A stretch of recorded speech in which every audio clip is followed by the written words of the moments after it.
It's Christmas in July at Spellbinders, and many of this month's kit clubs reflect that. Hi everyone, I'm Rebecca Keppel, and did you know that Spellbinders now has a wax seal kit club and a BetterPress Kit Club? Both of those clubs this month have Christmas themes, so I am choosing to break up the kit club video into these two kit clubs plus everything this month that is Christmas themed, and then the other video will have the quick and easy card kit of the month, which is summer themed. So let's jump right in and check out what each of these kit clubs includes and how they work. To use the wax seal club, you're going to need some basics like a tea light, a melting spoon, and other things. I'll link to the video that I shared of the Spellbinders basic set down in the description box. But for this month's kit club, you get both a wax seal stamp and a new color of wax beads. These are the crimson beads. Be careful when you're taking the cardstock off the pack, and then you'll have a Ziploc baggie to keep your beads in if you don't keep them in some type of storage container.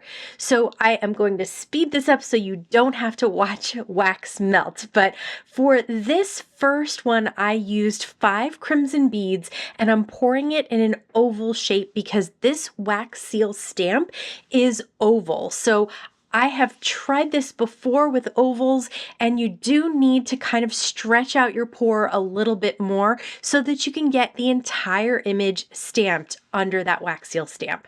So for the next one, I'm only going to put 4 crimson beads in at first, and I'm going to add a gold bead in later once I've gotten those 4 crimson beads melted. You can see once it cooled, I was able to pull off that stamp very easily and pull it off the silicone mat.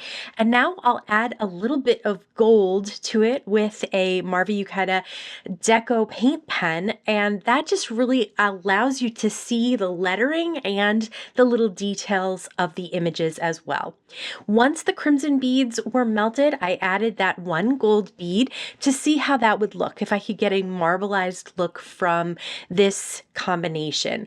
Unfortunately, 1 gold bead kind of just mixes into the crimson. I wasn't able to get that really marbleized look, but I'm going to do the same exact stamp again so you can see it in a couple of different times and see how easy it is to use. So this time I really got enough of that wax, and you can see the edge of the wax seal stamp all around. So I decided to color that in gold as well. So for the next set, I have 2 crimson beads and 3 gold beads, and I'm trying to achieve that kind of marbleized effect. But look at how pretty the crimson looks with gold as well. This is a great Christmas color and would look really fantastic on Christmas cards. So I am being very careful to not completely mix the colors together. You can see I'm just almost stirring it the way you would a marble cake, where you just kind of go back and forth and kind of do a little figure 8 here and there, and that will get you that marbleized effect, or at least that's the closest that I can get. So this time you can see I'm pouring it out again in that oval. I think my tea light was a little low, and so I was having trouble getting the wax really hot, but I was still able to get that print from the wax seal stamp just by placing that on top of the wax. And look at how pretty and Christmassy the gold and crimson look together. Okay, the Betterpress Club will have possibly some plates, and we'll see what comes in the clubs in the future, but for now it came with 2 different plates, a frame, and then a sentiment. You'll need the Betterpress intro system. So you'll need the BetterPress plates, you'll need some BetterPress cardstock, which is kind of that letterpress cotton cardstock. You'll need some BetterPress inks. I'm using the black this time. You see, you just tape that cotton press to that top clear plate in the A2 format, and on the magnet in the A2 area, you place the BetterPress plates. Then flip it over, it magnetizes together, and you can run it through your regular die cut machine, whether you have a platinum like I do or something else. And I decided to run it back and forth because I tend to get really nice deep impressions that way, and I love the way this turned out. It's Absolutely gorgeous. So many details all around that sentiment in the center, which is a beautiful script.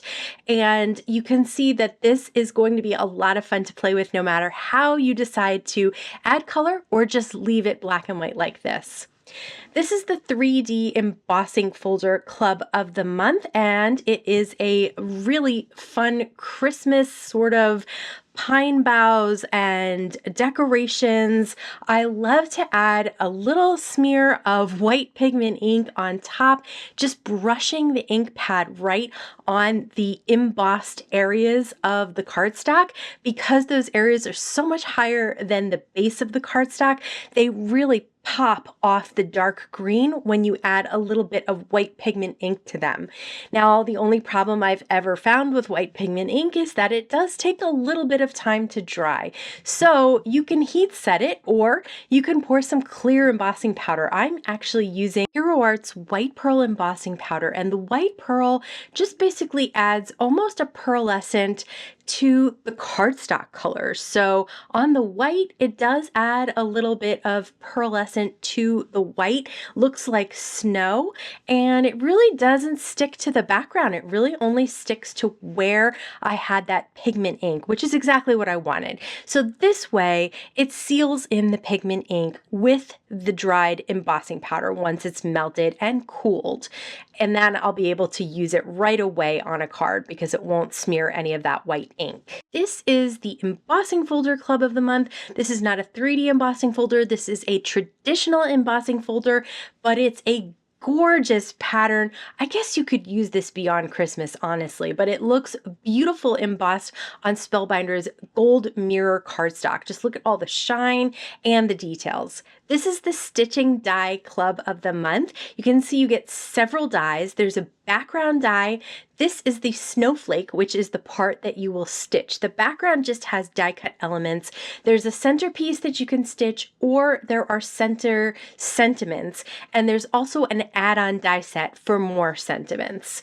So I've cut the background out of a light blue, the snowflake out of white, and then I'm using some silver thread to stitch this snowflake. Now, it is very easy to do. It's all just back stitches, and some of them are large. You can see on the edges of the snowflake where you're going into the center, those are big stitches. So it doesn't take that long. The only thing you have to be careful of is getting the thread wrapped around some of those other snowflake arms.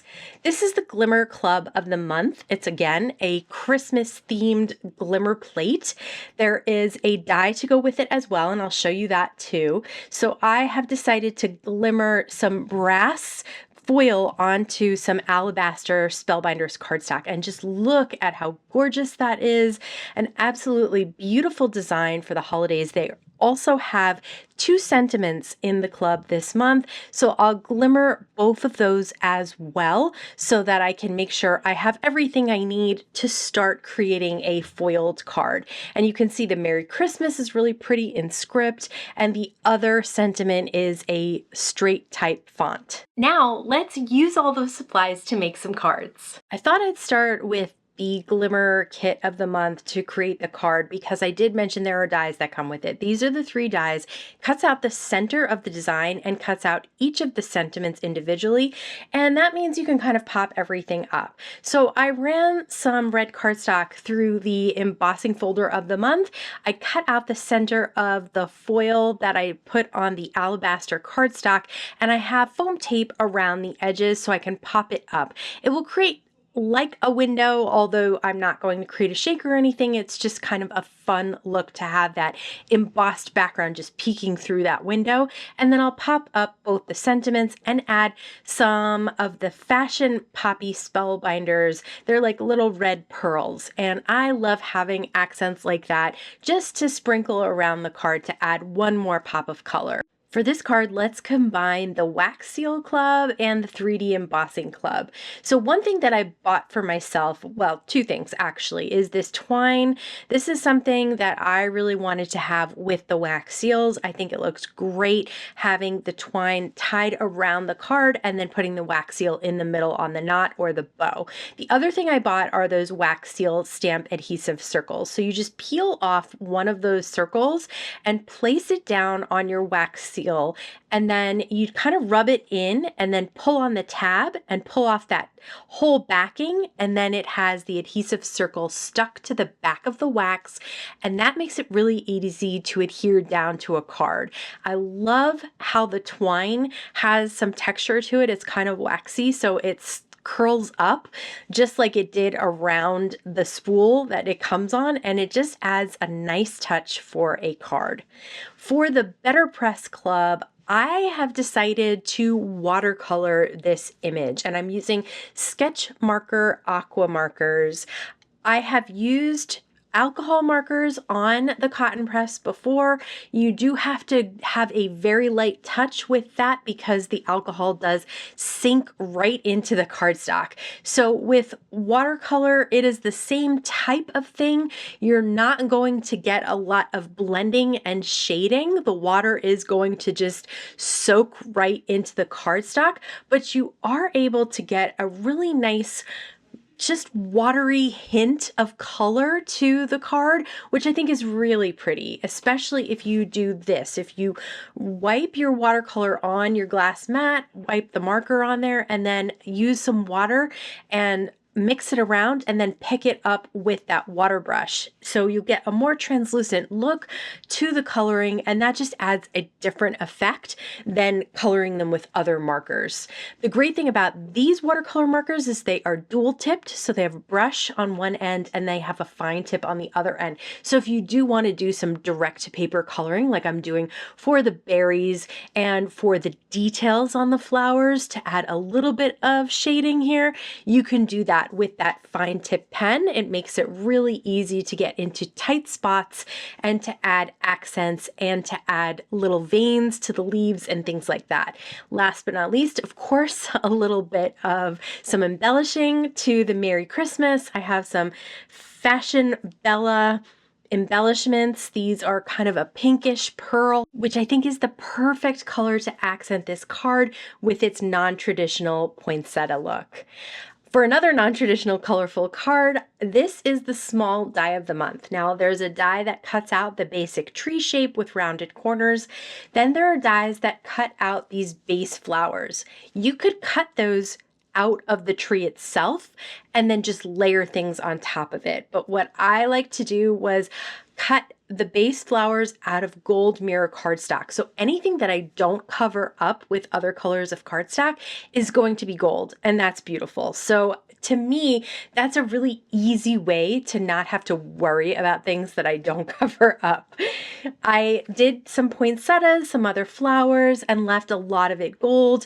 I'm cutting out a little joy sentiment and a flag to go behind that. And then I use that embossing folder again. I really do love that pattern. I think it's just a subtle, great pattern for the background.